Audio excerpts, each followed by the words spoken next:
Okay.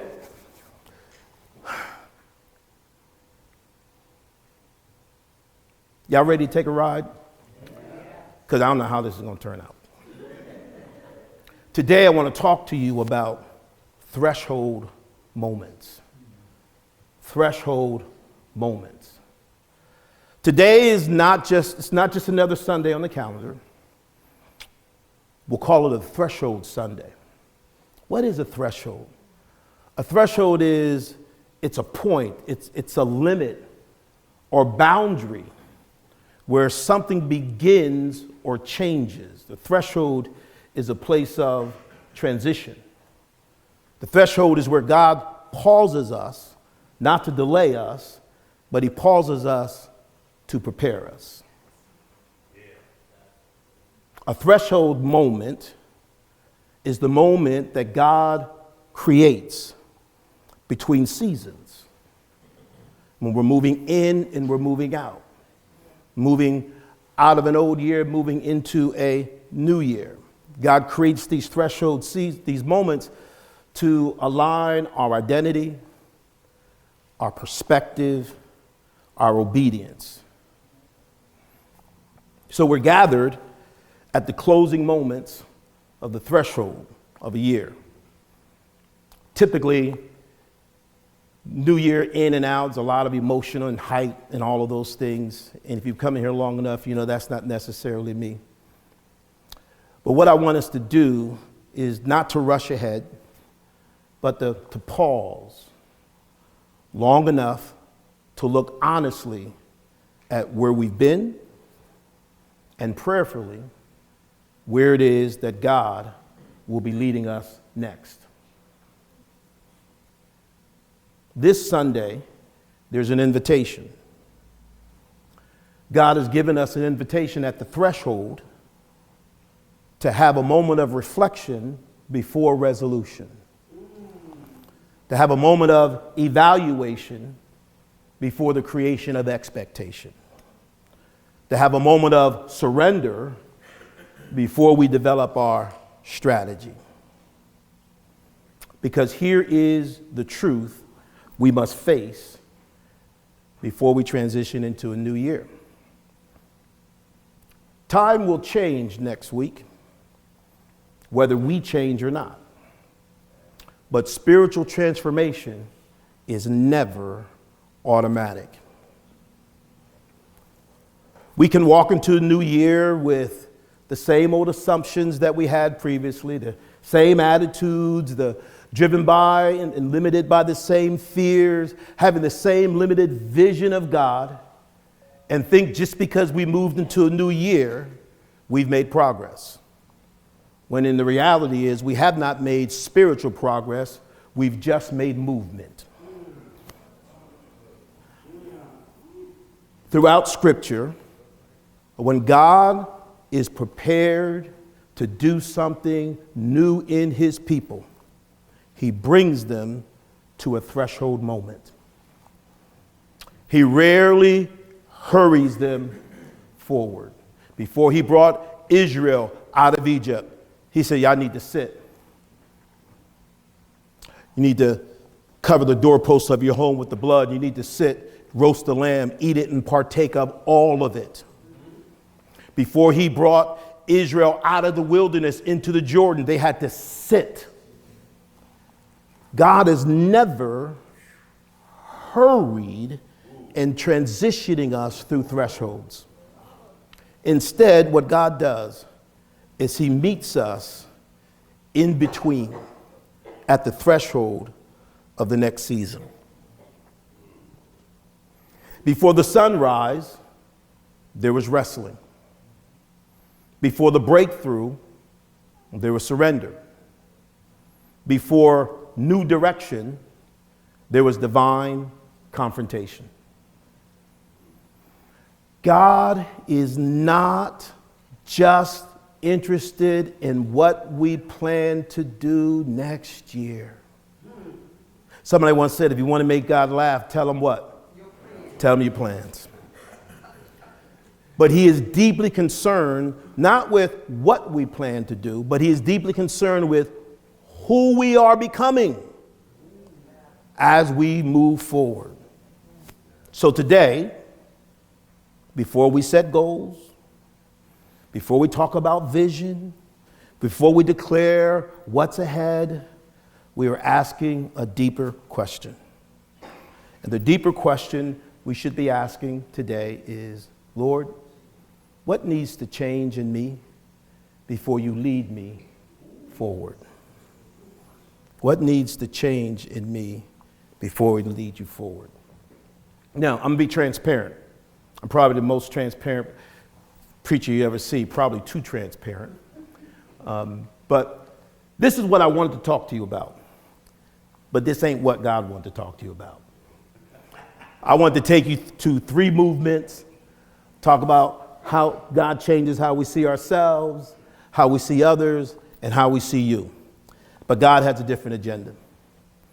Because if God can, we're going to focus more on how we see ourselves. Because if God can realign our hearts and renew our vision now, then when the new year comes, we won't just step into it with hope. We'll be able to step into it with clarity, humility, and purpose. So this morning, we stand at a threshold. Look at your neighbor and say, you're at the threshold.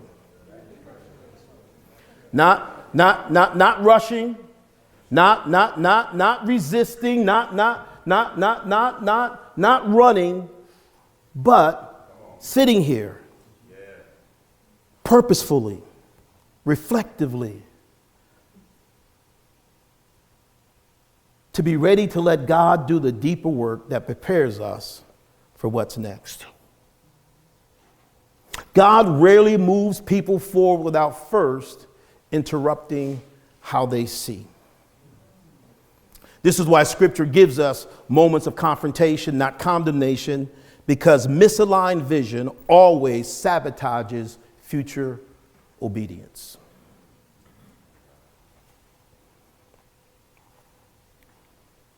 Threshold moments. I want to begin with talking about how God changes how we see ourselves. I want to look at this cat named Jacob. How many people know the story of Jacob? Yeah, Jacob. Jacob's name means heel grabber, deceiver, trickster, manipulator. Jacob's life is marked by striving. His whole life. Before he came out the womb, he was striving, clutching his brother's heel. Jacob was striving for position, for blessing, for control. Even though God had spoke a word of promise over his life before he was even born. Jacob spent his life, the early part of his life, striving for the promise that God had already made and secured him. If you don't know the story of Joseph, Joseph stole his birthright from his brother Esau. Esau came out first. He was the second. So in those cultures, the first received all of the inheritance. And so Jacob deceived, tricked, connived his brother to trade his birthright for a bowl of porridge, lentils. I can see some grits and shrimp, but not some lentils. Jacob deceived his father. He deceived his father, Isaac. His brother had a lot of hair on his arms. He was hairy. And so his father got old. He was blind. And so he put on fur. And when the father was passing on the blessing, he passed the blessing on to Jacob and not Esau. And so because of that, he had to break camp and run from his brother. He ends up at his uncle Laban's house, where for 10 years he served Laban. Now, we would say it this way from where I come from. Jacob had game, right? Game recognized game, right?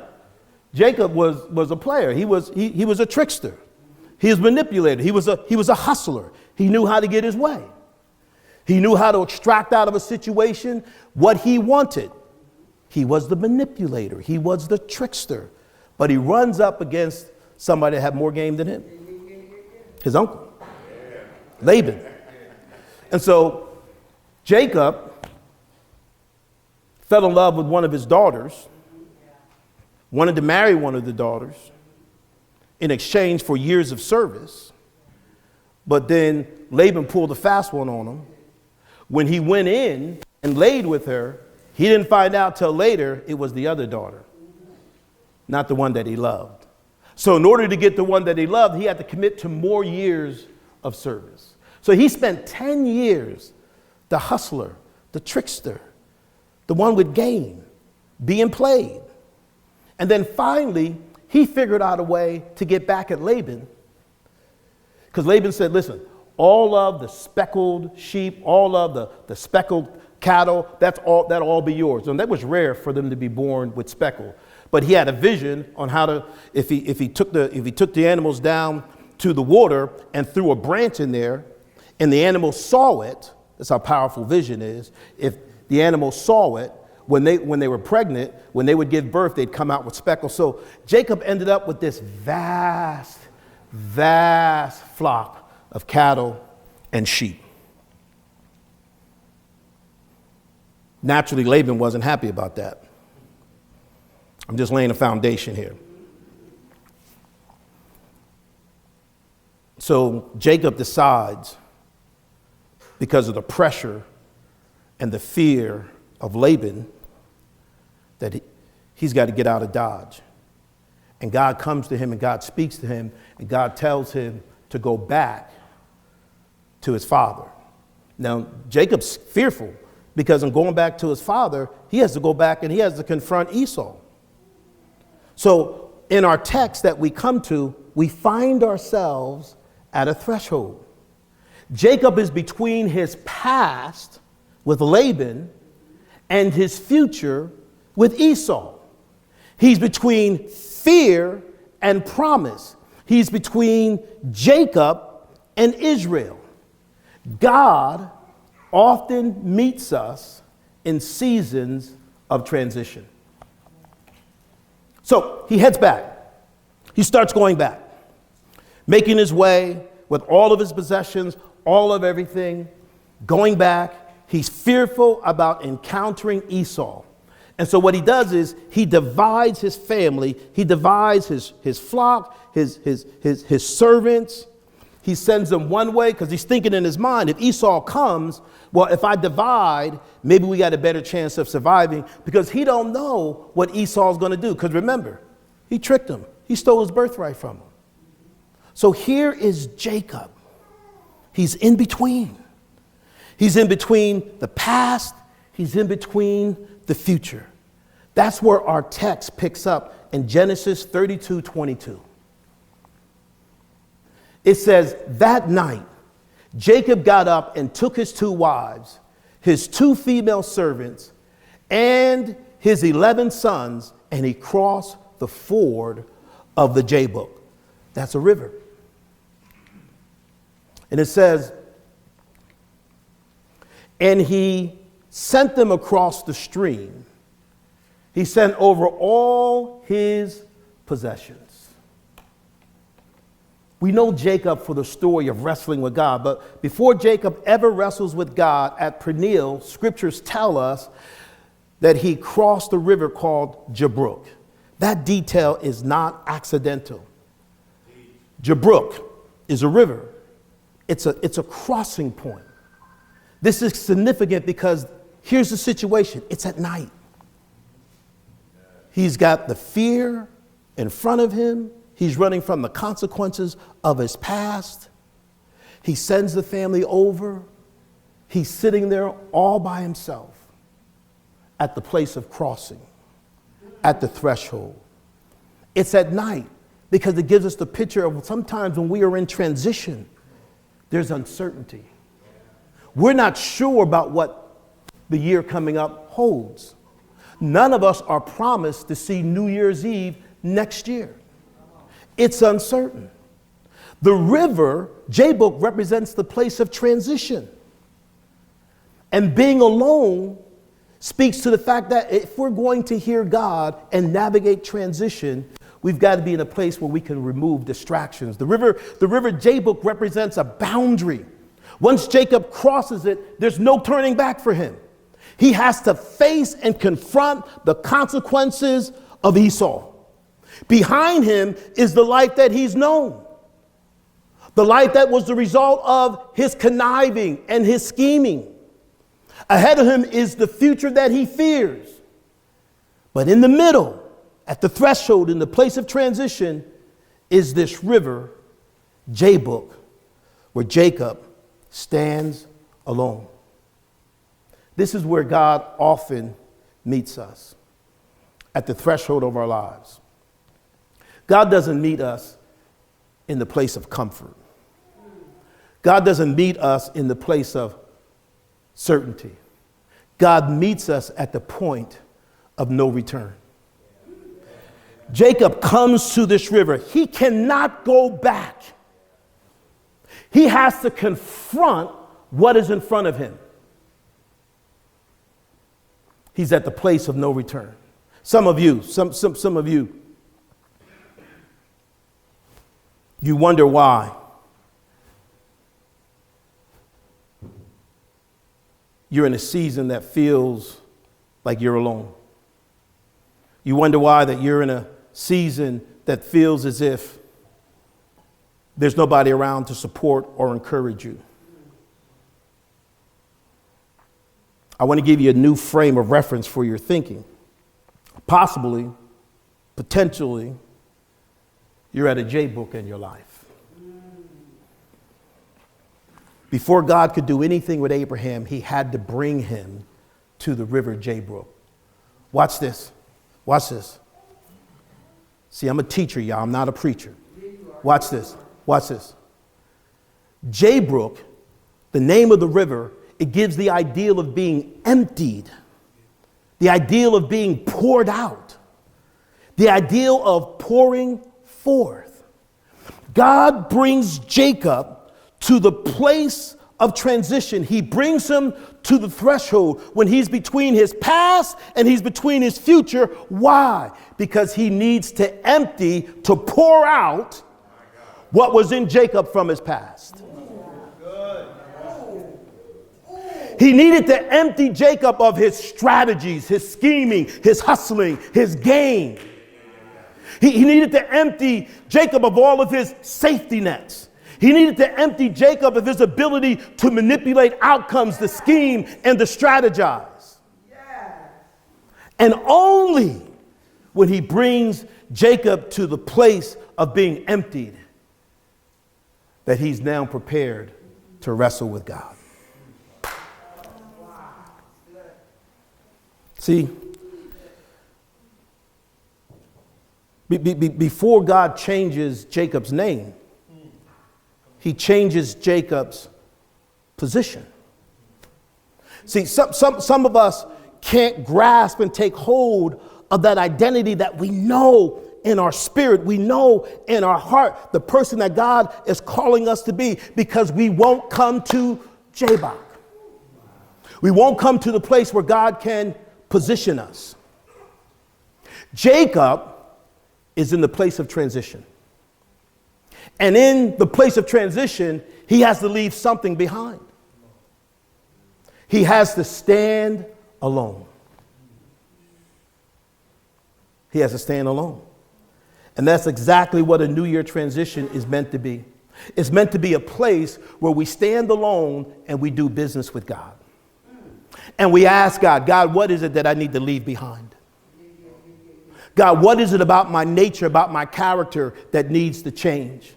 God often brings us to a Jabbok at the end of the year, a place where we must release what we've relied on, where our old identities and our old ways can't be carried forward. Watch this. And where avoidance is no longer possible. See, we don't like being alone with God. It's uncomfortable to just sit with God. But you're here this morning because God has brought you to the river Jabbok. God has brought you to the place of transition. He's brought you to a threshold. He's brought you to a place where he wants to sow a seed that'll cause some things to be emptied out of you. Some things that you've been carrying last year that you know was no good for you. Some stuff that you've been carrying last year that was nothing but frustration and chaos and toil. Some stuff that you were carrying last year that prevented you from being all that you wanted to be from God. Strongholds and limitations and relationships. God's brought you here this morning to put a seed in you. Not to hear you run my mouth, right? But God brought you here to place a seed in you, to bring you to a threshold moment, to position you for wrestling. You see, the river doesn't change Jacob. Coming to Jabbok, it doesn't change him. It positions him. It positions him for transformation. Why? Transition doesn't change us. It positions us for transformation. Just because the calendar is going to change doesn't mean we'll be transformed. We are at a place where we are now being positioned for God to transform us. You could be in the threshold and miss God.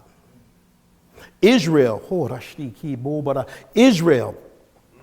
was in the threshold. Saw God bring them out with power under the blood. Saw him wipe out Pharaoh's army, march through the Red Sea on dry land. And they were at the place of transition. They were on the threshold, and God said, I want you to go into the land that I promised you. This is why I brought you out. I brought you out to bring you in. But just because they transitioned doesn't mean they were transformed. They still had Egypt in them. And so they couldn't cross the threshold into the promise and the identity that God had for them. Just because you're in transition, it doesn't mean that you're guaranteed transformation.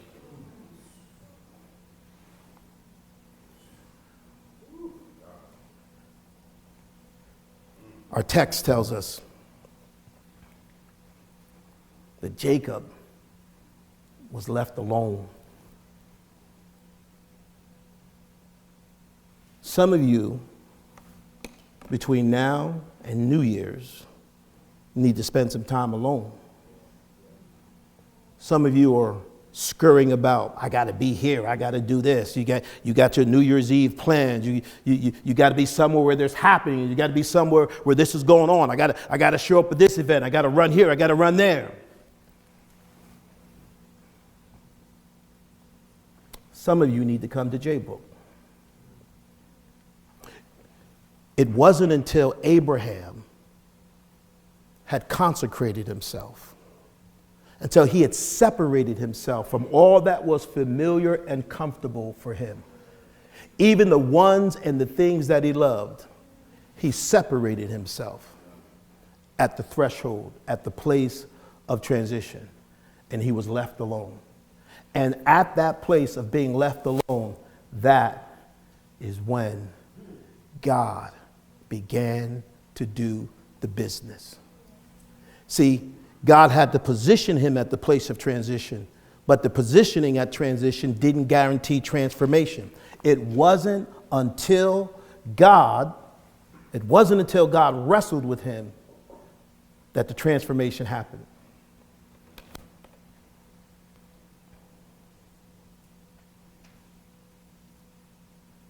So he meets this man.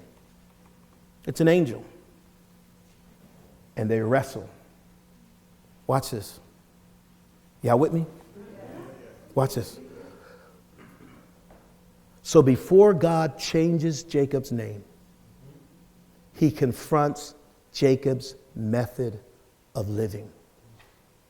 You see, this wrestling signifies God opposing Jacob's old way of striving, manipulating, and controlling. It speaks to God bringing Jacob to the end of his own strength.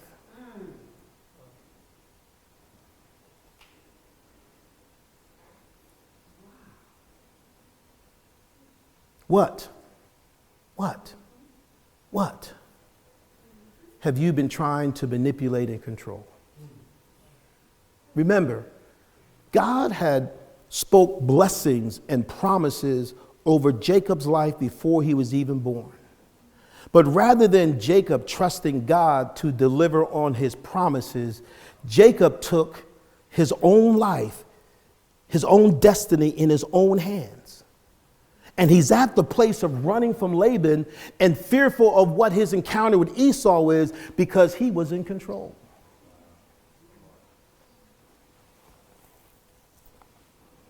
Watch what our text says. So he's wrestling. It says, when the man saw that he could not overpower him, he touched the socket of Jacob's hip so that his hip was wrenched as he wrestled with the man. Then the man said, let me go, for it is daybreak. I've been fooling with you all night. Man, get your hands off me. But Jacob, watch this. But Jacob replied, I will not let go unless you bless me. And the man asked him, what is your name? Jacob, he answered. Now watch this, Lord help me. They're wrestling. Jacob wrestled his whole life. But he was used to prevailing in the wrestling. He was used to controlling and getting outcomes. And in the midst of the wrestling, the angel asked Jacob, Jacob, what is your name? God never asks a question he doesn't know. Remember in the garden, God said to Adam, where are you? You knew where he was. We hide him. Well, why are you hiding? Because we're naked. Well, who told you was naked? God knew. It's not that God doesn't know his name. It's that Jacob hasn't come to full reconciliation with his identity and nature. For the first time, Jacob has to stop pretending, stop justifying, and he names his true self. What is your name? Trickster, hustler, gamer, player, manipulator. Wow. See, some of you, you can't outrun who you are. Let me tell you this. I'm a lot older than I look. I'm old. Listen to me. Here's what I've learned in life. Wherever you run to, that's where you are. See, some of us are looking at our year. We're looking at next year, and we're hoping that next year will create a whole new us without us ever coming to grips with the reality of who we are.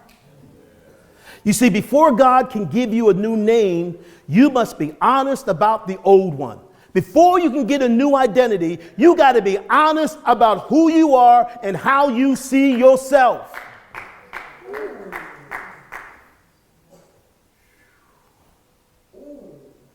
You know, they say the greatest deception is what? Self-deception. Some of us, we've gone through all of 2025 thinking we were fooling people about who we were. And the only one that was really being fooled was ourself. Watch this. We just getting started. Watch this. So verse 28, watch this. He says, your name will no longer be Jacob, but Israel, because you have struggled with God and with humans and have overcome. Israel. The name Israel means one who struggles with God and prevails. In other translations of the Hebrew, it also means one who is governed by God. The traditional Christian view is the first one who struggles with God and prevails. I like the second view. because it really speaks to the essence of what the wrestling was about. See, Jacob had wrestled all of his life. Jacob was he was used to the combat, to the confrontation, to the hustling, to the game, and he'd always come out the winner at the end. He was the master of his own ship. He felt he was a director of his own fate. And he encounters God at the place of transition, at the threshold of a new year, and God confronts his identity. Jacob has to empty himself of his desire to control, to manipulate, to orchestrate his blessings, and surrender to the fact that it is God who governs and blesses. It's seen in this one simple phrase. Watch this.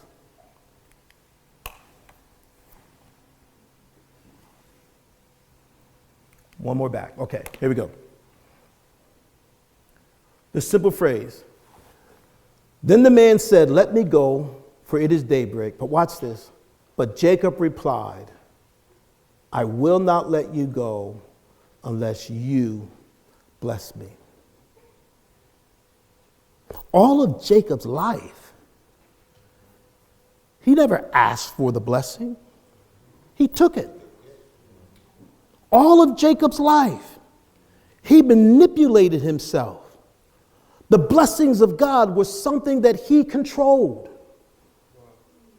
I tricked my brother for it. I tricked my father for it. I tricked Laban for it. His whole life. And now, in the midst of the wrestling, at the place of emptying, where Jacob has to be honest with his identity, where Jacob has to empty himself of who he was in the past and with his motivations and how he functioned and how he operated. And now, after wrestling with God at the place of transition, at the moment of threshold, Jacob realizes that blessings are not something that I take for myself, but they are something that I receive from God. So he says to the angel, "I'm not going to let you go unless you bless me," because a blessing is not something I can create for myself. See, the world tells us that blessings are things that we can create for ourselves. If we get the right plan, if we're diligent, if we're focused, if we work hard enough, I can fulfill my dreams. And listen, there's nothing wrong with dreams. There's nothing wrong with being diligent and work hard. I'm a professional. I get up on Monday mornings and go to work just like you. I don't live in the bubble of the church. I'm out there in the real world just like you. I'm in sales. So if anybody knows anything about sales, I got goals. I got stuff I got to hit. You know what I'm saying? I can't sit back and just say, "Oh, Lord, well, hey, God will provide." There's stuff I got to do. So I'm not devaluing the necessity of some of the things we need to do to navigate in life, because Proverbs says a little slumber, a little lying in the bed, a little folding of the hands, and suddenly poverty will come and overtake you. That's not what I'm saying. What I'm saying is, in the midst of my diligence, who's fueling it? When I'm setting goals and strategies, whose are they?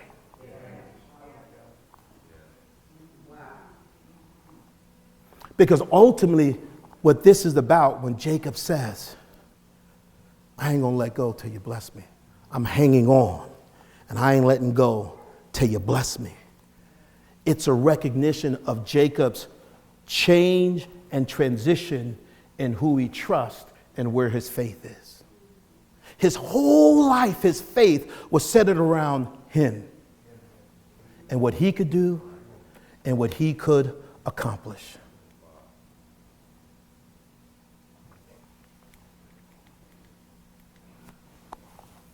So now, his name is changed. His identity is changed from one who tried to do it himself to one who was governed by God. You see, my friends,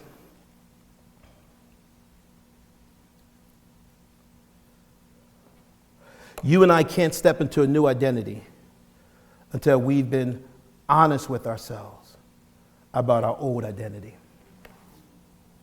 Can't do it.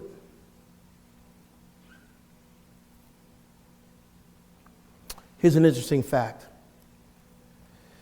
God didn't deny Jacob's history. He didn't disqualify Jacob because of all the stuff that we talked about that he was running from. He didn't deny Jacob's history, but he did define Jacob's future. God is not denying you because of your history. Some of you think that there are some things that you've done in the past, in 2025, that have disqualified you for God blessing you in 2026. Well, I want to encourage you today. That's nothing but a lie from the devil. Amen? So I want to bring you to this place here. I'm about to close.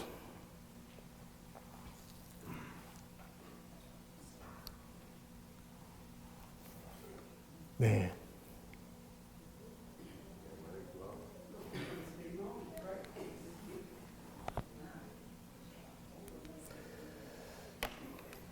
So after this wrestling, after Jacob has the name change,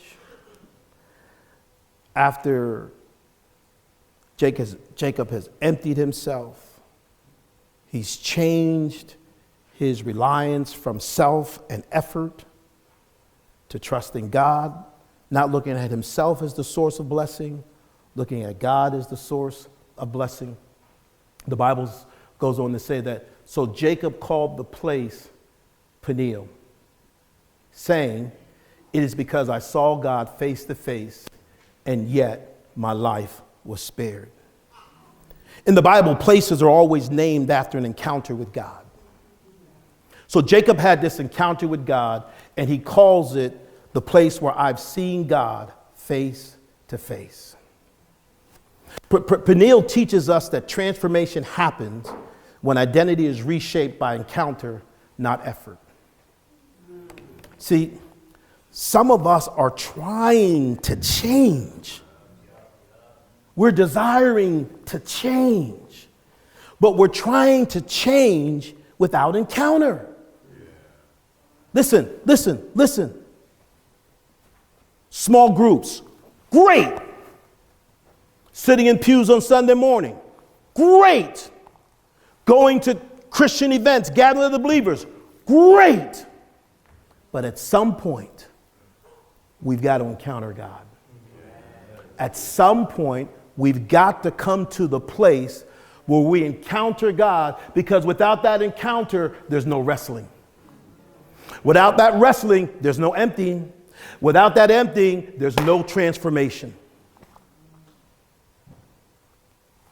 Some of you have been running from God for years. Some of you know that still small voice that is beckoning you. Don't go hang out with them tonight. Sit.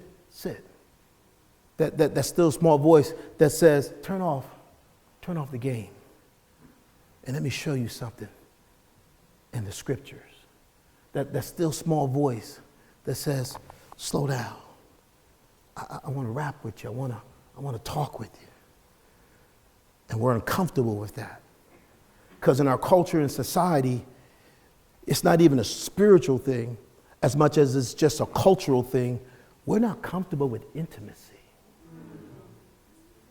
Intimacy is something we run from. Our whole social media platform is a mirage. We show people the best side of ourself. And then that's the self that we deceive ourselves in terms of our identity. Oh, I could imagine Jacob's social media page today. Oh, I could just.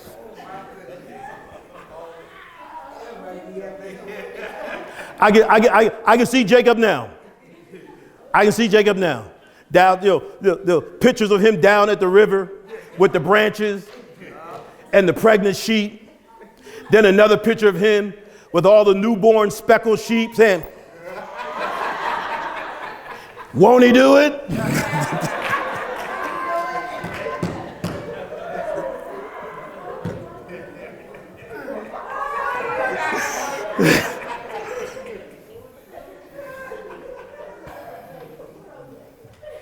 He calls the place Peniel. It's the place where Jacob stopped striving for blessing, watch this, and started living from encounter. Yeah. Where fear met grace, and Jacob was emptied out and he became Israel. The text closes out. It says, the sun rose above him as he passed Peniel, the place where he wrestled. He's moving on through the threshold. He's transitioning across the river. The sun rose above him as he passed Peniel, and he was limping because of his hip. Lord, help me get this right. He was limping because of his hip. Remember, the angel was like, man, if you don't let me go, I don't let you go till you bless me. Pop! Popped him in that hip. Watch this. Jacob is entering a new season. He's entering a transition. He's no longer at the threshold. He is now transitioning over. But because of his encounter, which led to his emptying, Jacob now has a limp. Jacob enters the new day changed. The limp represents his dependency. The limp caused him to move a little slower. He was no longer going to be apt to just rush and make it happen. The limp made him a little slower. It made him a little more aware of God. See, I see some old school saints here, and old school saints will tell you this. You cannot have spent any time with God and a vibrant, life-giving relationship with God and not have a limp. Watch this. Here's the limp. Something that reminds me of my weakness. Paul had it like this. Paul had a thorn in the flesh. And he said, Lord, can't you get rid of this? Paul said, I prayed 3 times. And each time God said, nah, no. But I tell you what, Paul, my grace is sufficient. Watch this. Watch this. For in your weakness, what?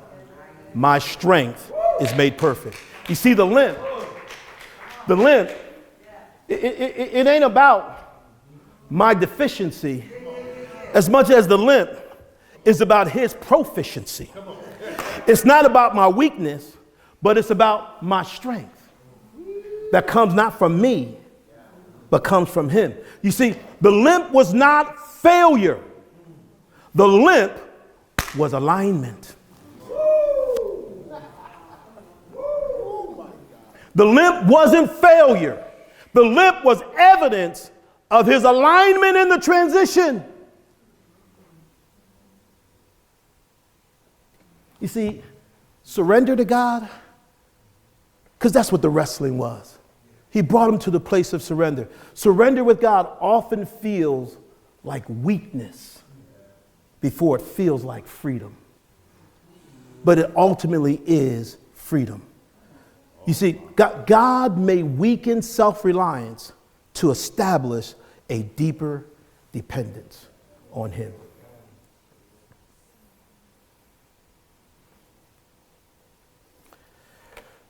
I'm going to leave you with this thought.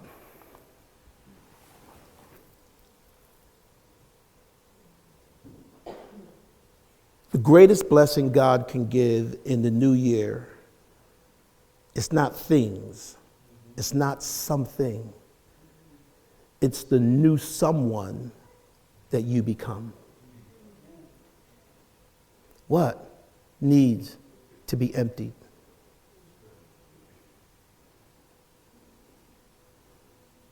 What needs to be emptied?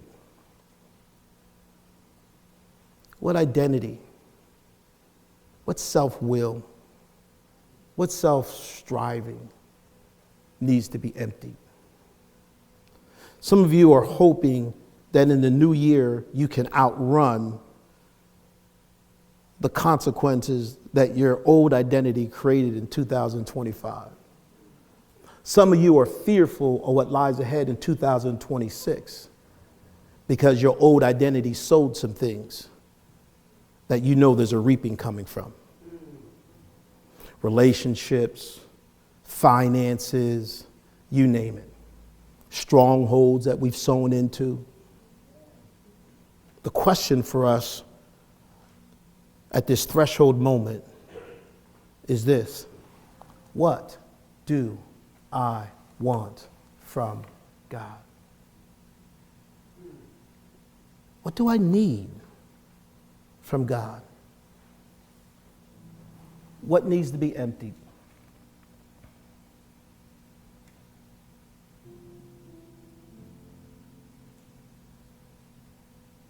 What needs to be emptied?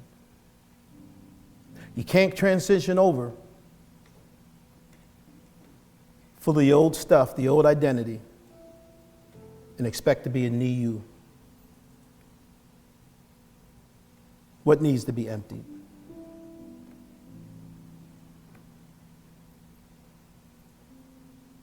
What are the labels that you've placed on yourself from your past, the labels that are reinforced by fear, or the labels that are shaped by the necessity of performance? God is waiting for you at Jabbok. He's waiting for you in the in-between place, the threshold, the place of transition.